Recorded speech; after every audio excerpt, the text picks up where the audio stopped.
Hey everybody, it's your girl Bondy Blue, and I want you to check out Bondy's Boutique and get some of my merch, y'all. I've added some new things like my mermaid cups and the mermaid tees, and also the Shake Them Tits mugs. All right, you asked for it and you got it. Check out Bondy's merch at Bondy's Boutique. Hey everybody, what's up? It's your girl Bondy Blue, and I am back for another Love and Hip Hop Atlanta review, y'all. Before I get into it, I want to remind you guys about Scentbird. I smell good, bitch, okay? Check down below in my description box and get your first month's subscription service at a discount using your girl's code, okay? Using my link. Go ahead and do that so that you can smell rich, but be broke. Do it, okay? And please don't forget about Omiyage. Get you some, okay? A natural hair product created by a black woman, okay? Check down below. All right. Let's get into Love and Hip Hop, shall we? All right. So y'all, everybody is back from Atlanta and we're recovering from everything that took place. Stevie J is there with Mimi and Rashida and Kirk.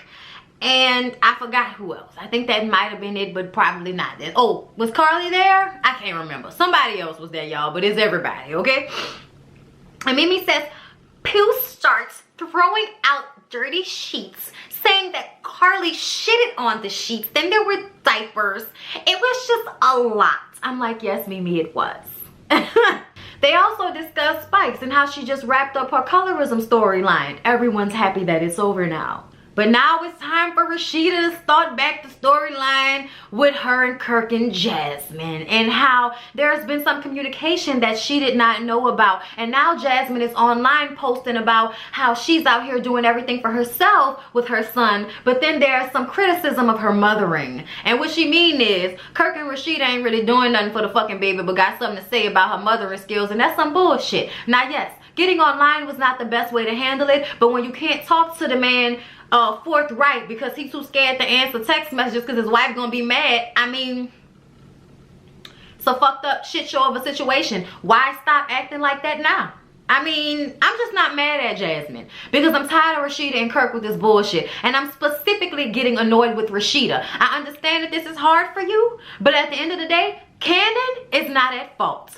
Cannon needs to have two parents that can co-parent and have conversations with one another. And the fact that Rashida is so uncomfortable with Jasmine and Kirk texting one another about their fucking child irks me. You shouldn't have took him back. You shouldn't have took him back if you feel like you can't trust him to text a bitch without fucking her. Please. Okay, I'm not even gonna get into all of that right now because that storyline will continue, but she pissed me the fuck off. Scrappy was saying that they need to leave it alone and not talk to her. Everybody's going from how shit works for them. Scrappy, just because you and Erica and Bambi don't want to communicate does not mean everybody else needs to be on that level of dysfunction, okay? Steven says, I disagree. Y'all need to meet up, have a meeting, come to an agreement on the situation, but fix it. Fix it for the sake of the child. And Mimi is like, really, Stevie? Really, Stevie? Mimi says the only reason things have been going well between me and Stevie is because Faith is a mediator between us. I'm like, child, we already knew that's what it was gonna be. We could tell from the first time y'all sat down together, that's what it was gonna be, girl. Then Mimi and Sierra go over to Carly's to help her study for her sex counselor exam, okay? And there are a whole bunch of questions about G-spots and Kegels and, and coochie exercises, and it's just a lot. Mimi says, Carly, you are so free with your sexuality, even after everything that happened with Pooh. Sierra asked, well, what happened, girl? What happened when y'all went on the trip? And Mimi says, you know, Pooh brings out these shitty sheets for 4 years. You kept shitty sheets for 4 years? And Sierra is like, sound like a dirty low down bitch to me. Sierra said the bitch is delusional. I said, girl, look. She ain't that delusional. I think that they fucked. I really do. I think that Pooh is telling 100% the truth about the situation that went down between her, Carly, and Hiram. Shitting on the sheets, however, is just nasty and for stunts and shows. We don't need Mama D with the shits, okay? Because that's what this is. It's Mama D shits with the visual aids and all of that. And I didn't even realize this thing had happened 4 years ago. This happened 4 years ago, and we're still talking about this shit? This is just stupid. And Pooh, you just want to be on the show. Pooh just wants to be on the show. Because I don't understand why somebody would work this hard to make up with Carly's disgusting ass. Like, I just don't understand. Sierra tells them that she and BK are over, okay? And I'm like, bitch, I thought we had already decided that when y'all left the cabin trip. Like, why are we bringing this back up? Mimi says that Ty is coming back from Israel and she's been so distant since Stevie and I made up. Mimi says that all the guys are meeting up to do some type of, you know, brothers bonding experience with Stevie. And somehow we get to Scrap, and how Scrap was a pass around for Carly and now for Sierra. Carly says that, you know what, she's engaged and she don't care nothing about what's going on with no Scrap, okay? She and Scrap messed around a million years ago. I said, bitch, last season? No, that was 2 seasons ago? So 2 years ago is not a million years, Carly. Please stop. Like, Lord have mercy with the over exaggerations. Carly tells them about Mo giving her a curfew. So y'all, I don't know if y'all recognize it or not, but Carly is about to run this storyline of Mo being controlling and almost abusive is what it seems like. Like, the amount of fear that she is distributing makes me feel like she putting on a show for everybody. And I'm about to get aggravated with it. Of course, Sierra and Mimi says that's very controlling, Carly. Okay? Yes, it is controlling to give a grown-ass woman a curfew. You ain't giving me no motherfucking curfew, okay? But at the same time, if you was the type of woman that a man wanted to marry, Carly, you wouldn't have to have a curfew. So I don't know what the fuck is going on with Mo. But I think Mo doesn't trust you. I don't think he should. But if you don't trust her, what you marrying her for? You know what I'm saying? Stunts and shows, okay? Season 8 of Love and Hip Hop. That's what it is, okay? They suggest, Mimi especially, that Carly should call Dr. Jeff. So Carly is dramatically studying in some coffee shop while getting a lot of texts from Mo about where she is. That's when she decides to call Dr. Jeff and set up the mediation between she and Mo. So they go to see Dr. Jeff. Y'all, Dr. Jeff works on my nerve. Okay? Just so very extra. You know what I'm saying? You have to do with, like, just real Steve Urkel about it. You know what I'm saying? And then he's just like, you know, he's extra. Dr. Jeff is extra. That is why he's on all of these shows. So they bring up the curfew. And Mo says that maybe if she would tell him ahead of time what her plans were, he wouldn't have to give her a curfew. I still think that sounds ridiculous. Carly says that she's scared to talk to him. That's why she doesn't tell him anything. At first, Mo wasn't really saying anything. He was kind of like hemming and hawing and obviously seeming upset about the things that Carly was saying. But Dr. Jeff is like, come on now, Mo. You got to step it up and be vocal up in here. That's what we here for. Talk. Okay? And he says that yes, he can get out of character when he is mad, and he apologizes to her for that. But these are all minor problems as far as he's concerned. And Dr. Jeff says, well, yes, they might be minimal problems to you, Mo, but not to Carly. Like, trying to make you understand. Then for some reason, Carly starts coughing and says she about to throw up. We go to commercial break. When we come back, there's no vomit anywhere. I don't see any vomit on the carpet or anything. I don't know what just happened, but they just glazed over it like nothing even happened. I'm like, what the shit just happened? Like, what is this? Jeff says that Carly has to be honest with her feelings to Mo. And she says that Mo doesn't give a fuck about her feelings. And Mo admits that he has said he didn't give a fuck about her feelings. I'm like, well, damn, what are we doing here right now? Why are y'all together? This just seems like a headache for no reason other than a storyline. Mo said he didn't have enough of this shit. So he takes off his ring, sits it down next to Carly, and walks out. And Dr. Jeff is like, Mo, don't do it, Mo. And then he's touching Mo and shit. I'm like, why is you touching this man like that? So he gets up and he walks out. And Carly is like, I'm going to keep my ring on until I figure out what I'm doing, okay? Dr. Jeff sits back down with Carly and says that Mo obviously doesn't have the emotional skill to have an honest conversation with her. And I said, I get so tired of people not being able to have a conversation without all the bullshit.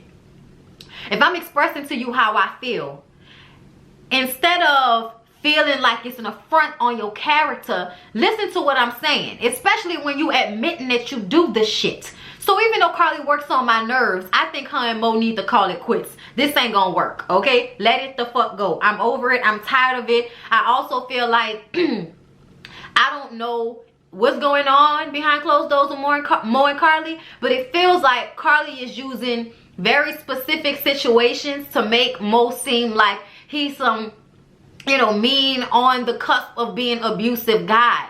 And I don't know if that's it. And I feel like he's getting pissed off because Carly is putting forth a narrative and he can see that narrative. And he's annoyed by it. So that's why he would just exit the scene, because it's like, Carly, you ain't about to make me look like no fucking idiot on television, bruh. You ain't about to make me look like no woman beater on television, bruh. So that's what I was picking up. I don't know if I'm right or not, but it does seem like Carly is trying to make Mo look like a bad guy and he's over it.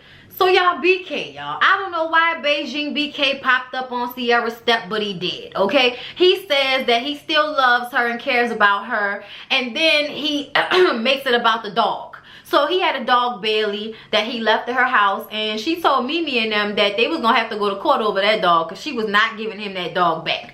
But now he's showing up at the door talking about he care about her but asking for the fucking dog back. I'm like, BK Beijing, go ahead. Beijing BK, get out my face. Sierra saying, I'm good, I don't need you showing up, you know, I'm good, this is over, our relationship is done with. And by her shunning him when he's coming, you know, under the guise of the dog, but really wanting to get back with her, and she tells him it's over, it's done with, she ain't got no words for him, he now feels disrespected. I'm like, why do you feel disrespected? Because she telling you she don't want to be bothered with you no more. Like, it is what it is. Go get in your fucking car and find somebody else. Go with one of the girls you was cheating with. We know you was cheating. Go find one of the girls you was cheating with. But he mad because he feel like she was cheating too, just like he was cheating. The shit that she sitting up there trying to be mad at him about was the same shit she was doing. So he feeling some type of way about that, and he tells her that she is a fucking scumbag. I said, not a scumbag, Jesus. He said Sierra go from man to man, and this is the woman that he thought he wanted to marry. But you know what? She's a scumbag. I said, I have never heard a grown man call a woman a scumbag. You think a scumbag is the type of guy, you know, that doesn't do anything for his kids and, you know, robs the house and steals money. You know, somebody that does fucked up shit to people who don't deserve it. That's a scumbag. Y'all being hoes in the confines of a made-for-TV relationship, I don't think that qualifies as scumbaggage. But the fact that you said that to her, it was ridiculous. And he kept getting all close to your scumbag, your scumbag. I'm like, oh no. And she mushed him out her face. And then security jumped in and she grabbed his shirt. And it's just, I'm like, oh my God. Here y'all go with this shit. So that's over. Security didn't put an end to that scene. Y'all, Kendra and Jock are over at Shekinah's. And Shekinah is combing her wig. I don't know what's happening in this scene with the hair. But Kendra obviously has a wig on. And I'm not sure if she left with that wig much different than the way we saw it at the beginning of the scene. But ultimately, Jock and Kendra are over here to talk to Shekinah because the part owner of the hair salon that Jock opened, y'all remember when he had his coif and everybody was like, what the shit is going on with Jock? He started a business because of that. That was his way of jump-starting his hair business that he has. Owns a salon with a woman named Sharonda. And Jock says they went from having 10, 11 stylists in the shop to now only having 3. Everybody comes to him and says they cannot deal with Sharonda anymore because she's an asshole. Okay? Jock says he's done his part, okay? He's done his part in the business and she needs to do hers, but she doesn't ever try to hear him out or listen to him about anything, and the business is going down the toilet. So Jock asked Shekinah to go over to the shop and check it out and see, you know, what's needed, because Sharonda is always using the fact that Jock doesn't know anything about the hair business as a way to keep him from knowing what's going on. Oh, you don't know what you're talking about. Like, she uses that as a way to combat him saying, girl, you need to get this shit together. We losing people and we need help in here. She ain't there needing help, okay? Overbooked and shit, ain't got nobody at the receptionist desk, you know, her and 2 other people in there, all them girls, and they're trying to get their hair done. That shit is ridiculous, okay? So she kind of say that, you know what, she'll go and check it out, but then Kendra leaves. And when Kendra leaves, they start to talk about Jock wanting to propose to Kendra when they was out of town. And she kind of like, well, why you ain't do it? That's a good woman right there. She's smart, she beautiful, look all that ass. You know what I'm saying? I was like, yes, Shekinah, look at all that ass. It's ridiculous. She's a dunk. She has a dunk. She got a dunk. She got a dunk. She got a dunk. She got a dunk. She got a dunk. She got a dunk. Shake some. Shake some. Shake some. Shake some. Shake some. Okay, I'm done. Had to do it. I noticed it too, Shekinah.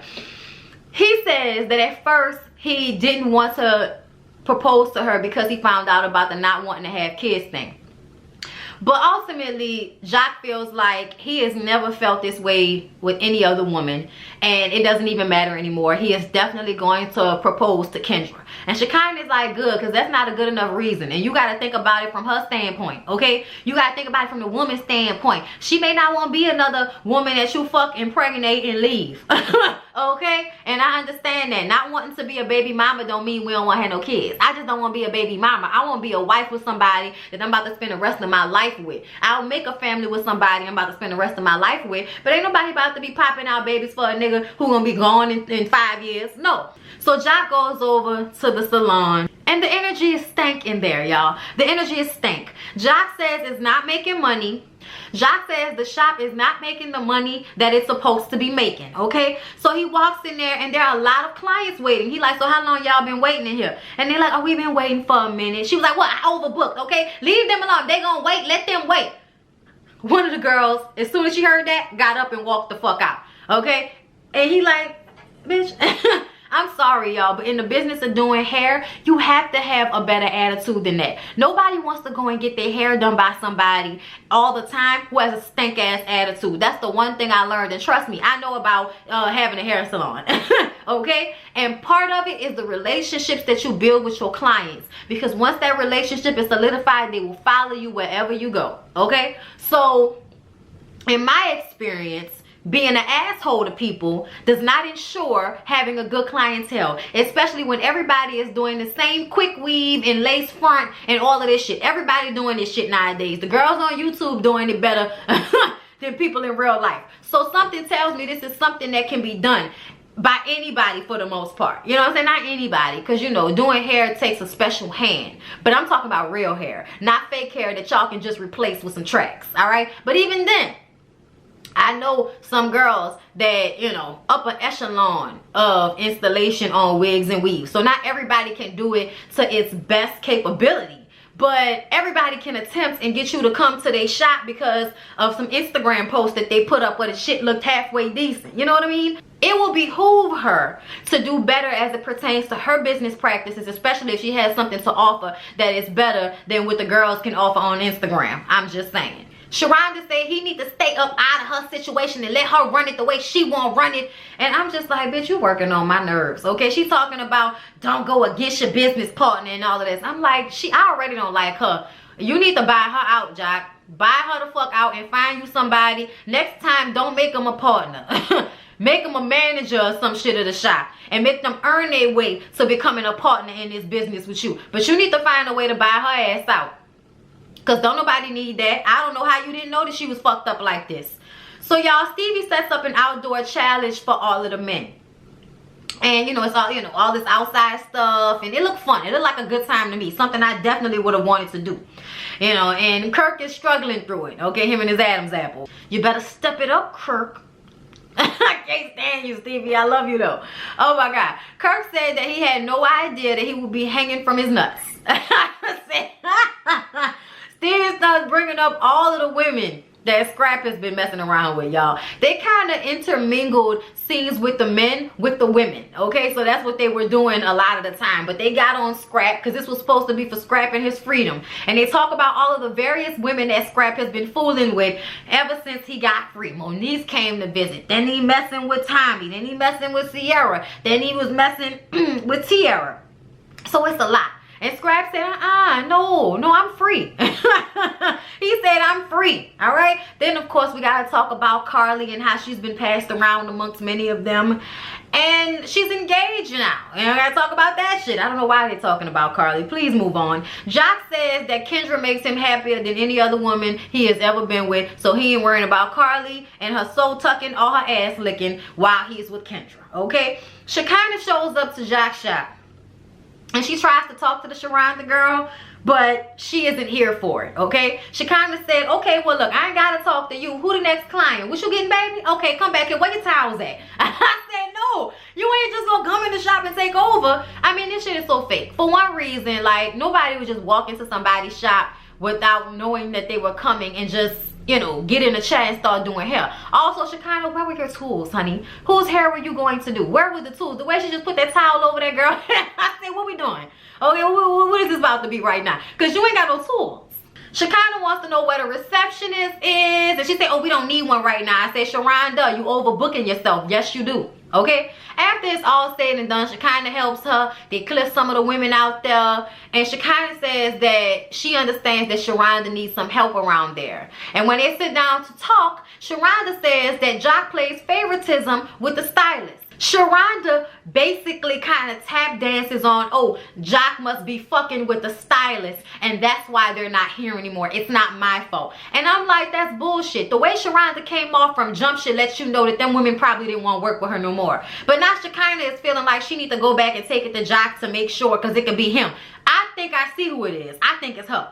But she threw it out there like, yeah, he does things that are inappropriate for a man that has a girlfriend. I said, Sharonda, you can make this about anything you want to make it about. But it's plain to see that you got a fucked up, funky ass attitude. And after a while, don't nobody feel like dealing with that, especially in the business of doing hair, where you can go and find any old other shop. You can get you a booth. Bitch, you can do hair out your house for all of that, man, and not have to deal with all of this bullshit.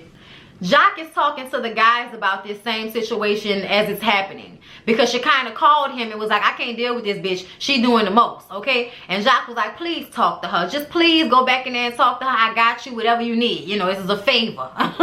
And when he talks to the guys about it, they all say that Jock needs to put his foot down. But then Sharonda, who lost, she on the phone cursing his ass out. And now they wondering if he fucked Sharonda because of the way Sharonda going off. I said, Jock, did you fuck Sharonda? I hope you didn't fuck Sharonda, because don't nobody need that stress trouble. Sharonda is a pretty lady, but stank ass attitude takes precedent over pretty face any day as far as I'm concerned. And it should for you niggas. Y'all should get tired of messing with these females with funky attitudes. So Kirk tells the guys, you know, he's sending a selfie to Rashida. And they're like, oh, that's what you do in married life? Like, you got to check in like that? And that's when Kirk says that Rashida is about to go meet with Jasmine as they speak. So we hop over to Rashida, who is at the bistro, the Frost bistro that they getting together. Child, I guess, you know, everybody wants to start a business. I ain't hating on y'all, but y'all just work on my nerves. And Kelsey is there as well, and here comes Jasmine. And now Rashida and Jasmine can finally talk face to face. Rashida wants to show Jasmine how to really communicate without getting online with the shits. So she wants all of that to calm down. Like, if we have a conversation, maybe she'll stop getting her ass online talking bad about my husband. Jasmine brings up Cannon being in pull-ups, and how when Kirk referred that to him, he put it all on Rashida, like Rashida was saying something about her mothering skills. And Rashida is like, that's not what I was trying to say. I'm just saying, oh, he's still in his diapers. That's something that we can work on. I'm like, Rashida, you full of shit. You was trying to question that girl's mothering skills when you talked about Cannon being 2 and still being in pull-ups. Yes, you did, okay? So please get out of my facial with that shit, Rashida. Jasmine says, well, I wish that we can communicate like this regularly instead of me having to go through Kelsey. Rashida says that this is a very weird situation and she needs to respect the process. Rashida says that she needs to mature. And Jasmine didn't even go wrong with it. Jasmine said that may be true. You know, maybe I didn't handle it the best way getting on social media. But I felt like they had backed me up against a wall. What else was I supposed to do? You know, that's how she felt. I actually respect Jasmine for taking responsibility for her immaturity. It shows a sign that she will eventually mature. To me, she's more mature than Kirk in a situation. Jasmine mentions how she feels Kirk just passes off all of the things he has to say about her onto Rashida. And Rashida says, you know, his accountability is all over the place. I will admit that. But you need to continue to talk to Kelsey. And I said, bitch. So you mean to tell me that you met up with this girl, had a conversation with her, and realized it's really only about that child? And I really don't think anything is happening between Jasmine and Kirk. I don't think Jasmine wants Kirk at this point, okay? I think the person she was when she was a young girl with no baby stripping is a totally different person than what we seeing when we look at Jasmine now. okay? It just seems that way to me, that maybe having a son has made her mature and she don't want no parts of Kirk and his Adam's apple. But Rashida's stupid ass, and y'all, I've loved Rashida for a very long time. I love Rashida since I was in college and she was bubblegumming it and shit while I was in Atlanta. But this really made me look at her like, you petty as fuck. Because at the end of the day, all of their text messages were about their child. And you should not have taken his philandering, cheating, fuckboy of an Adam's apple having ass back if you were not going to allow for him to communicate with the mother of his child. That is a fucking problem for me, Rashida. Like, really? You gonna sit up here and have a conversation with her and then tell her that she still has to communicate through Kelsey? Did y'all talk to Kelsey? Because Kelsey said she's tired of this shit, Rashida. If you don't want Kirk to talk to Jasmine, you need to get Jasmine's phone number and tell Jasmine to talk to you then, okay? But putting this off on Kelsey is so annoying to me. And it makes me look at Rashida like, oh, you ready to take the dick back and take your husband back and be all cool with him, but you're not going to accept the fact that he has a child now. That makes me so mad at Rashida. It really makes me mad at Rashida, because I thought Rashida was better than that. I really did. And everybody wants to give props to Rashida for every little fucking thing that she do that makes her a decent human being. But no, the buck stops here with that. I am pissed at that. I was like, bitch, are you serious? What was the point of y'all meeting up?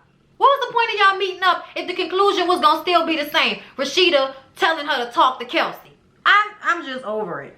So when Scrappy gets there, after he finished ziplining and everything, we see him playing, recording on his phone. I'm sure it was Instagram or something, of Sierra going the fuck off about Beijing BK and how he need to get on away from her and she don't need him and she done moved on. And Scrappy's like, yeah, she shouldn't had enough. She didn't had enough. I'm like,